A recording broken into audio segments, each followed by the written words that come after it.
Uniform civil code, similar set of the law India के सभी citizens के लिए, चाहे उनका रिलीजन कुछ भी हो। करंटली इंडिया का जो लीगल सिस्टम है वो बेस्ड है कॉमन लॉ और पर्सनल लॉ पे, एंड जो पर्सनल लॉज है वो बेस्ड है रिलीजियस एंड कल्चरल प्रैक्टिस और ट्रेडिशंस पे। फॉर एग्जांपल हिंदूज़ के लिए सेपरेट लॉ है उनके कल्चर और ट्रेडिशंस के अकॉर्डिंग, मुस्लिम्स के लिए सेपरेट लॉ है उनके कल्चर और ट्रेडिशंस के अकॉर्डिंग। यूसीसी को लाने का मेन मोटिव जो हो सकता है वो है कंट्री को मोर इक्वल और सेकुलर बनाने का। इससे डिस्क्रिमिनेशन को रिड्यूस किया जा सकता है, स्पेशली टुवर्ड्स द वुमेन। इससे जुडिशरी सिस्टम्स के द्वारा जस्टिस ईजिली डिलीवर किया जा सकता है। कॉमन लॉ और पर्सनल लॉज की वजह से जो कॉन्फ्लिक्ट्स रेज होते हैं उनको भी ख़त्म किया जा सकता है। बट दूसरी तरफ लोगों का मानना है यूसीसी को लाने के पीछे गवर्नमेंट का मेन मोटिव अपना एजेंडा रन करना है, वोट बैंक पॉलिटिक्स है। यूनिफॉर्म सिविल कोड में वो लॉज कवर होंगे जो रिलेटेड है marriage, divorce, inheritance, adoption and maintenance से। ये इशू काफ़ी लंबे समय से कंट्रोवर्शियल रहा है, जबकि जो सपोर्टर्स है उनका मानना है यूसीसी के आने के बाद सभी सिटीजन्स पे समान नियम एप्लीकेबल होंगे और ये एक फॉरवर्ड स्टेप है मोर सेकुलर और इक्वल सोसाइटी की तरफ। इसके आने के बाद लीगल सिस्टम भी सभी के लिए फेयर और इक्वल हो जाएगा। उनका मानना है इससे जेंडर इक्वालिटी इंप्रूव होगी, वुमेन को भी समान अधिकार दिए जाएंगे, specifically matters related to marriage, divorce and inheritance. उनका मानना है पर्सनल लॉज काफ़ी डिस्क्रिमिनेटरी है और ये जेंडर इनइक्वालिटी को प्रमोट करते हैं। ज़्यादातर पर्सनल लॉज डिस्क्रिमिनेटरी है और यूसीसी के आने के बाद वुमेन और माइनॉरिटीज़ के साथ होने वाले डिस्क्रिमिनेशंस को भी रिड्यूस किया जा सकता है। ऑन द अदर साइड जो क्रिटिक्स है उनका मानना है इससे उनके अधिकार का हनन होगा जो उनको पर्सनल लॉ के अकॉर्डिंग मिलते हैं। इंडिया में मैरिज, डाइवोर्स, इनहेरिटेंस, अडॉप्शन इनको पर्सनल लॉज के द्वारा गवर्न किया जाता है। ये पर्सनल लॉ रिलीजियस प्रैक्टिस और वैल्यूज़ पे बेस्ड होते हैं और ये एप्लीकेबल होते हैं सभी सिटीजन्स पे उनके रिलीजन के बेसिस पे।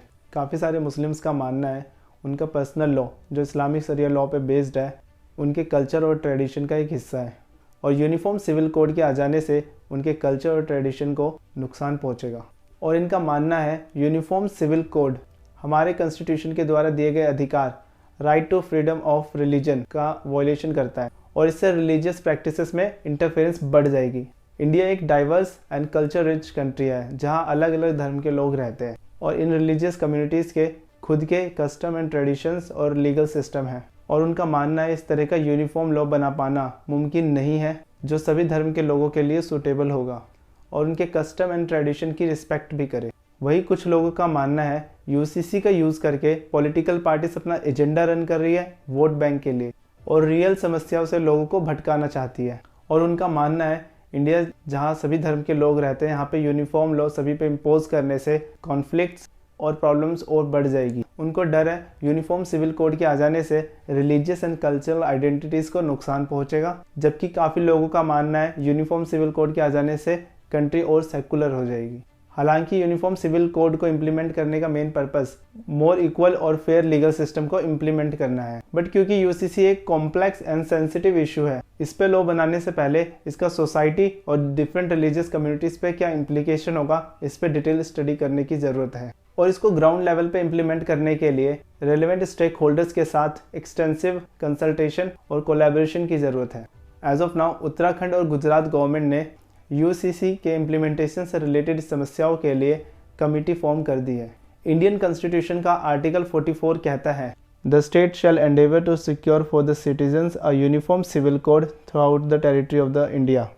ये जो प्रोविज़न है लीगली एनफोर्सेबल नहीं है और ना ही गवर्नमेंट को बाइंड करता है। हमारे देश के पहले प्रधानमंत्री पंडित जवाहरलाल नेहरू भी यूसीसी के सपोर्टर थे। वो चाहते थे यूनिफॉर्म सिविल कोड को इम्प्लीमेंट कर दिया जाए, बट क्योंकि उस टाइम इंडिया को इंडिपेंडेंस मिले काफ़ी समय नहीं हुआ था और डिफरेंट रिलीजियस कम्युनिटी से सपोर्ट भी नहीं मिल रहा था, इसलिए उनका मानना था ये समय सही नहीं है यूसीसी को इम्प्लीमेंट करने का।